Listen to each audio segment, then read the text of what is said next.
নমস্কার বন্ধুরা, চলে এসেছি কথা ধারাবাহিকের নতুন একটি আপডেট নিয়ে। কালকে এটাই দেখা যাবে যে কথা মান্ডবীর জন্য শিঙ্গি মাছের ঝোল রান্না করে নিয়ে এসেছে।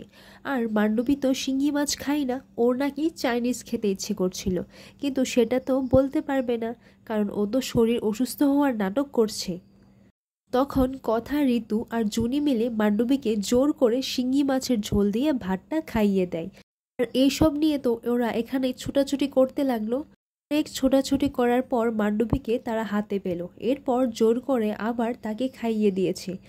আর অন্যদিকে দেখা যায় গুহবাড়িতে পুলিশ আসে। কেন? পুলিশ এসে জানান যে স্বপন স্যার নাকি উনির বিরুদ্ধে একটি কমপ্লেন করেন যে উনি নাকি বিয়ে করে তার স্ত্রীকে অস্বীকার করেই যাচ্ছেন।